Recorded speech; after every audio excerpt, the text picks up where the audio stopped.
Supersonic flows don't often occur in nature.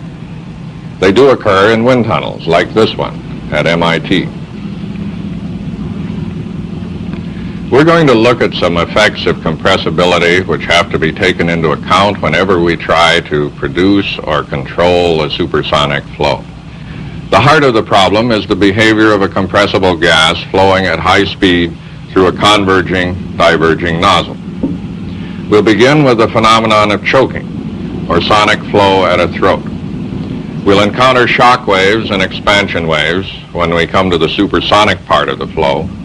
And finally, we'll look at the problem of bringing a supersonic stream efficiently to rest.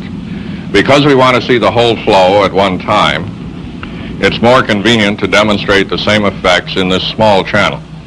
Room air at atmospheric pressure enters the channel here, flows from left to right through the channel, through this control valve, and into a vacuum pump downstream. Each column on this manometer board shows the static pressure at the corresponding point on the lower wall, the flat wall of the channel. We've arranged for the mercury level to go down when the pressure in the channel goes below atmospheric. Zero pressure is here. The first column always shows the stagnation pressure upstream, the pressure in the room. The last column always shows the downstream stagnation pressure, just ahead of the valve.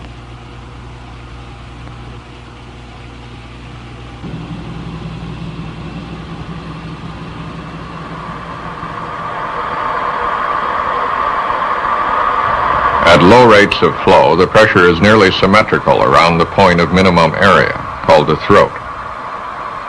We can draw a continuous pressure distribution and interpret the curve qualitatively as velocity. This is because viscous forces are not important outside the boundary layers, and the fluid acceleration is determined by pressure forces alone. A falling pressure always means a rising velocity, and vice versa. The highest velocity in this flow is at the throat. If we increase this throat velocity, we come to a critical flow rate. The noise level suddenly changes, and the pressure distribution develops a corner at the throat.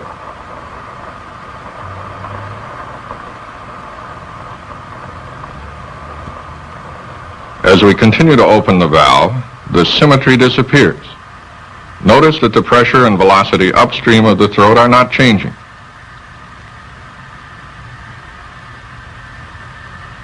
Just downstream of the throat, the falling pressure means that the air is accelerating in the diverging part of the channel. Then the pressure rises almost discontinuously, but does not return to its original upstream value.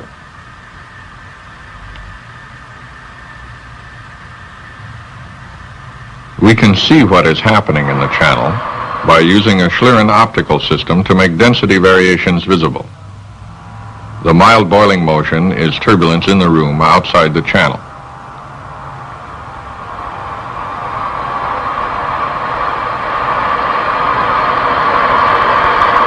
Now, watch the throat.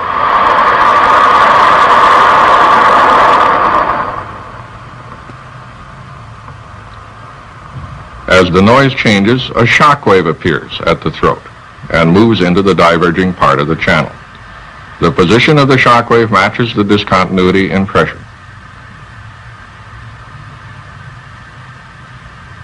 Here is a close-up of the shock wave forming.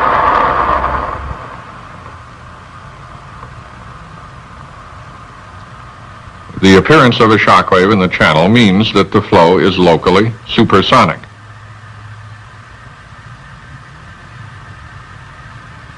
The difference between this symmetrical flow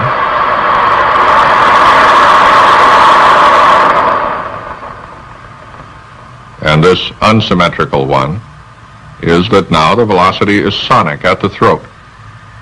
This transition to sonic flow at the throat with all of its consequences is called choking.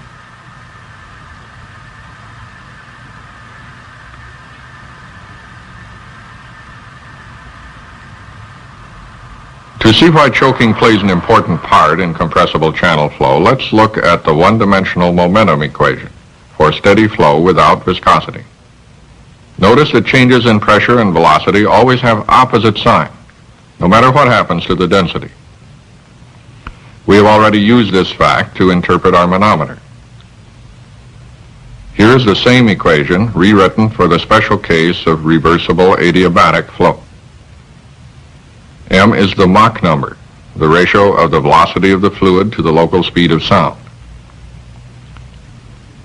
For nearly parallel flow, we can also relate changes in density and velocity to changes in channel area by the one-dimensional continuity equation in differential form. Now let's consider flow at the throat, where the area is locally constant. We have two algebraic equations for d rho and dV. Suppose that the Mach number at the throat is not equal to 1. Then the two equations can only be satisfied if d rho and dV are 0. The velocity, density, and pressure are constant near the throat and must be going through a maximum or a minimum there. The flow has a kind of local symmetry about the throat, as in this subsonic case.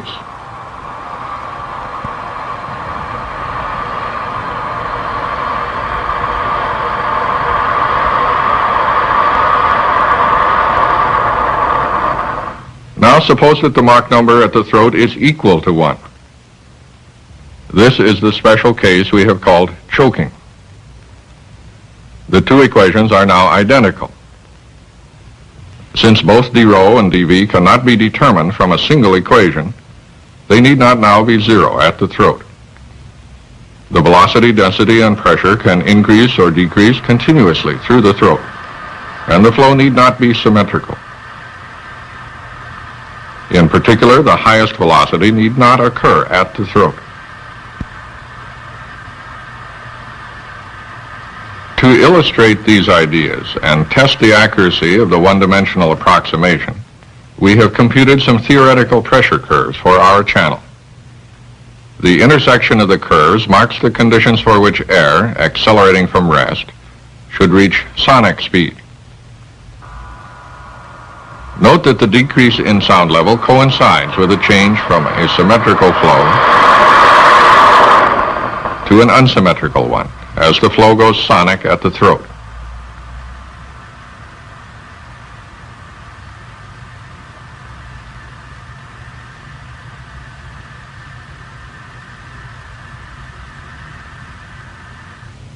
Downstream of the throat, we have drawn two theoretical curves.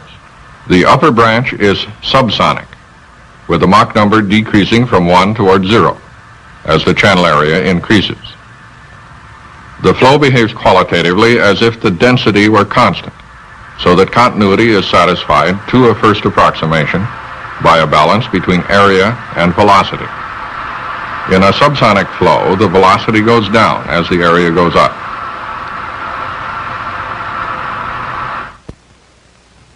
Here again are the two forms of the momentum equation. In the limit of 0 Mach number, the lower equation shows that the density is literally constant. For this case, we can integrate the upper momentum equation directly. The result is the Bernoulli integral.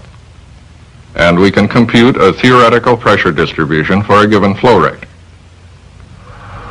Even when the real Mach number at the throat is as large as 1/2, as in this example, with a throat velocity of several hundred feet per second, the approximation of constant density is surprisingly good. Now let's go on to look at some properties. The object of the roughness is to produce small disturbances in the flow as an aid in visualization. There is no visible effect on the flow until the shock wave appears. Then characteristic disturbances called Mach waves appear in the region between the throat and the shock wave. These Mach waves, which originate at the edges of the tape, are evidence of supersonic flow in the diverging part of the channel. So is the pressure distribution, because at first the pressure is decreasing, and hence the velocity is increasing in the diverging channel. After the shock wave, the pressure is increasing, and the velocity is decreasing in the same diverging channel, showing subsonic flow. The supersonic region ends at the shock wave. Because there is no upstream influence in a supersonic region, the Mach waves are steady. But the shock wave is not. In fact, the shock wave in this channel turns out to be not a single normal shock, but a complicated system of non-steady oblique shocks.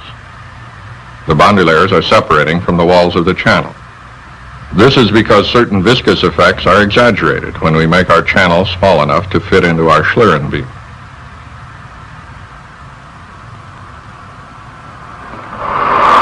The sound you hear is being picked up by a microphone at the channel entrance.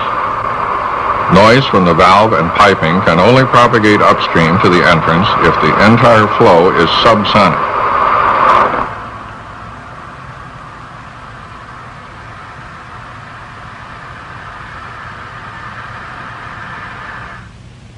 For this close-up, we have temporarily adjusted our Schlieren optical system to emphasize density gradients in the flow direction. The control valve is open just to the point of choking, and natural fluctuations in the flow do the rest.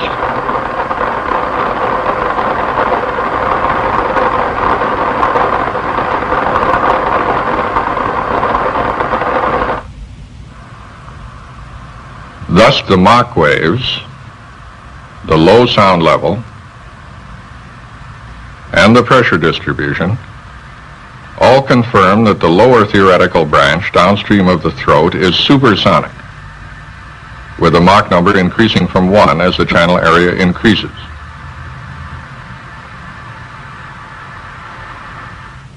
To understand this experimental fact of acceleration in a diverging channel, we can think of the Mach number as being so large that the velocity is close to its maximum value for the energy available, and is therefore almost constant. Now, continuity is satisfied to a first approximation by a balance between area and density.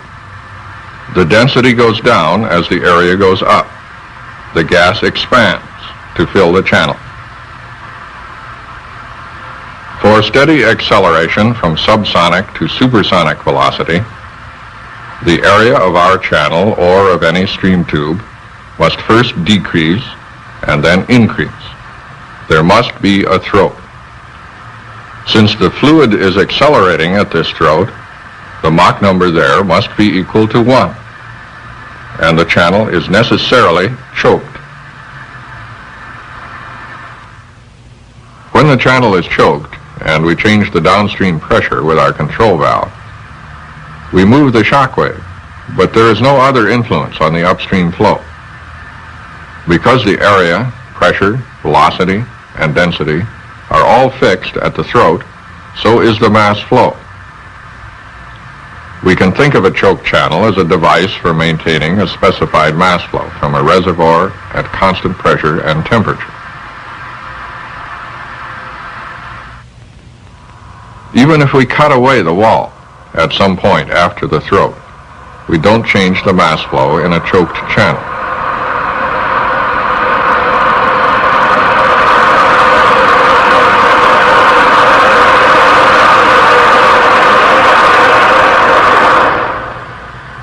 As long as the back pressure or chamber pressure is lower than the nozzle exit pressure, downstream conditions do not affect the flow in the closed part of the channel.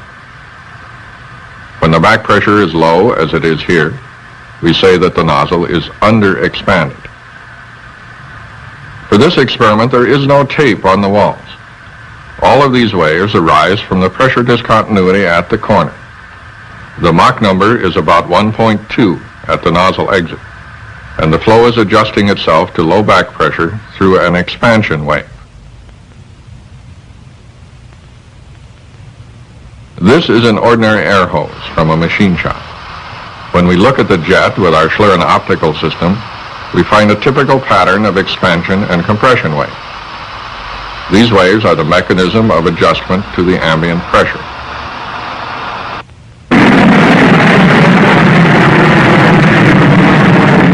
The same pattern can be seen in a rocket exhaust when the outside pressure is not equal to the exit pressure.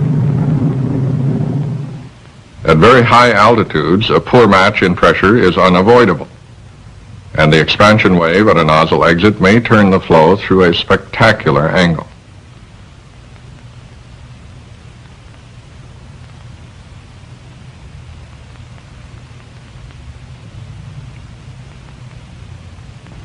So far, we've been concerned with converging, diverging nozzles as a means of generating a supersonic flow. This supersonic flow may be in the test section of a wind tunnel, or it may be at the exit of a jet engine.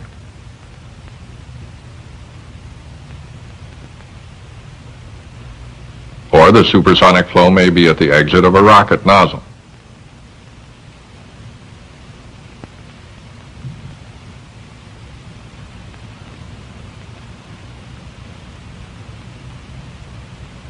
Sometimes we have the opposite problem of slowing down a supersonic flow. For example, we may want to bring large quantities of air almost to rest in the engine inlet passages of a supersonic air-breathing vehicle. Especially at high Mach numbers, the engine power is likely to depend strongly on the efficiency of this deceleration and compression process. Without any supervision, a supersonic flow tends to slow down abruptly through a strong shock wave with a large loss in stagnation pressure. The deceleration in a normal shock wave like this one in a large wind tunnel is thousands of millions of gravities, and the word shock is certainly appropriate. There are very large gradients of velocity and temperature inside such a shock wave, and large losses in stagnation pressure due to viscous dissipation and heat conduction. Now let's concentrate on the problem of controlling a supersonic flow, in the sense of bringing it to rest as efficiently as possible. We know that we can accelerate a supersonic stream by increasing the channel area. Conversely, we expect that we should be able to slow it down by decreasing the area. A converging channel used for this purpose is called a supersonic diffuser. We've now changed our channel geometry. First, we have a short symmetrical nozzle designed to give uniform flow at a Mach number of about 2.3 in this test section. Then we have an adjustable second throat, which can be opened or closed to vary the amount of supersonic compression. We now have two means of control over the flow in our channel: the geometry of the second throat and our original control valve. Let's begin by making the second throat smaller than the first one. As we open the valve, the channel chokes in the usual way. But at the second throat,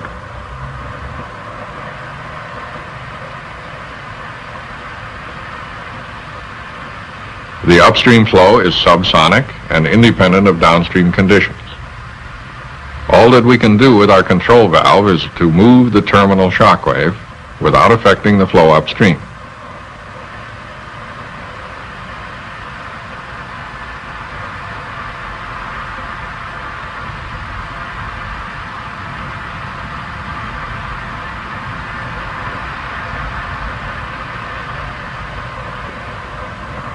Now let's make the second throat slightly larger than the increases. The first throat chokes, and a shock wave appears in the nozzle. Then the second throat chokes, and we can no longer affect the first shock wave, only the second one.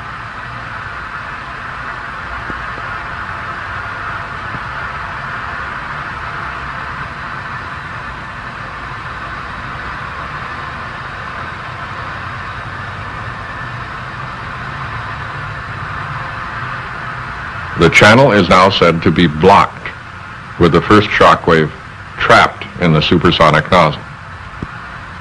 To understand blocking, watch the shock wave moving downstream to higher Mach numbers.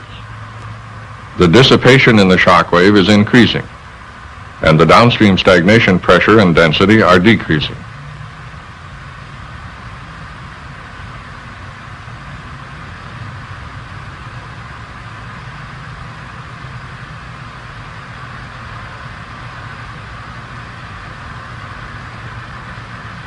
Let's watch that again. This time we'll keep a record of the continual decrease in pressure and also density of the subsonic flow through the second throat. Since the mass flow is fixed, because the first throat is choked, and since the area of the second throat is constant, the fact that the density is going down means that the velocity at the second throat must be going up. Finally, the second throat goes sonic, or chokes, and the channel is blocked.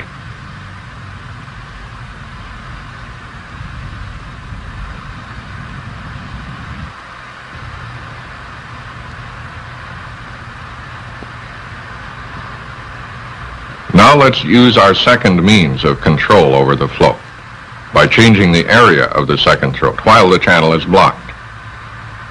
Notice that the shock wave in the nozzle is moving, even though the motion of the walls is hardly visible. As long as the flow is sonic at the second throat, the density there has to change when the area does, because of the fixed mass flow. The shock wave in the nozzle therefore moves, and the correct stagnation pressure and density through the second throat are maintained.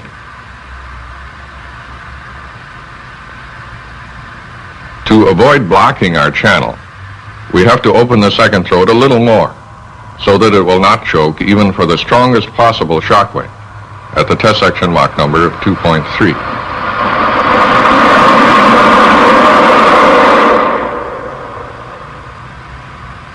The first throat has choked, but the second has not. The back pressure is still decreasing, and the shock wave is moving downstream in the channel. Suddenly, the shock wave jumps into the subsonic diffuser. We say that the channel is now started, or running, and that the original shock wave has been swallowed by the second throat. The wave pattern ahead of the second throat and the pressure distribution show that the flow is supersonic all the way from the first throat to the terminal shock wave. If we now close the control valve slowly, we drive the shock pattern upstream toward the second throat, where the Mach number is lower than the test section value because of the supersonic compression. By increasing the back pressure sufficiently, we can unstart the channel or disgorge the shock wave.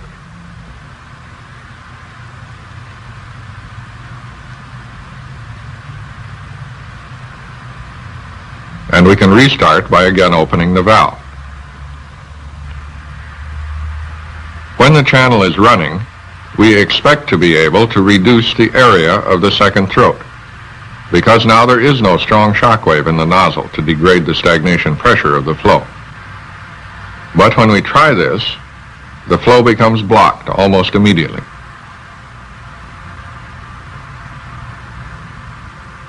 We have to reopen the second throat in order to restart the channel.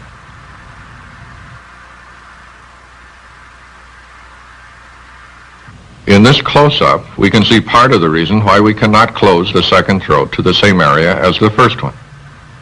We have to allow room for these thick boundary layers, which are not carrying their share of the mass flow. As we vary the area of the second throat, notice the wave pattern changing in response to the slight motion of the walls.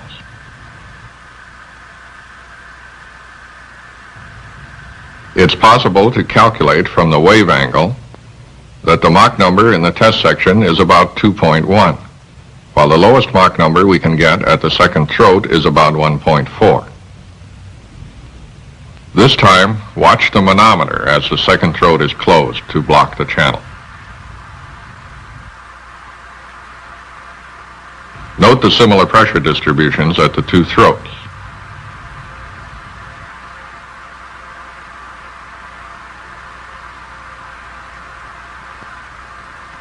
We again open the second throat to restart, and then close this throat as far as we comfortably can without blocking.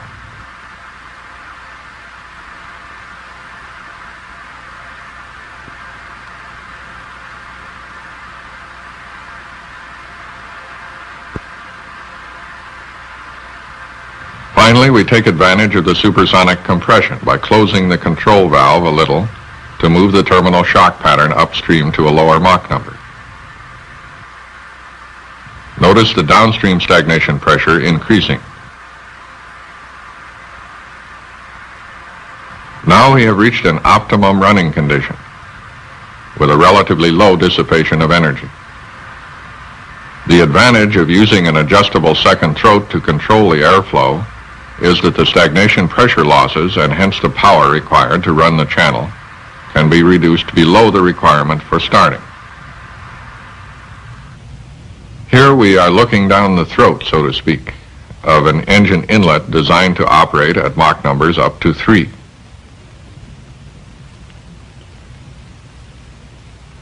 This wind tunnel model of the same inlet duct has the top plate removed to show the means provided for varying the geometry in order to improve the pressure recovery.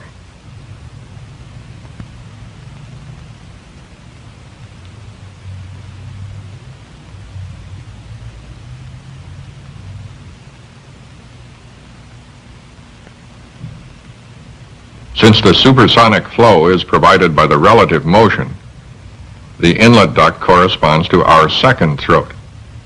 However, the idea of a fictitious first throat is still useful for understanding the behavior of the airflow.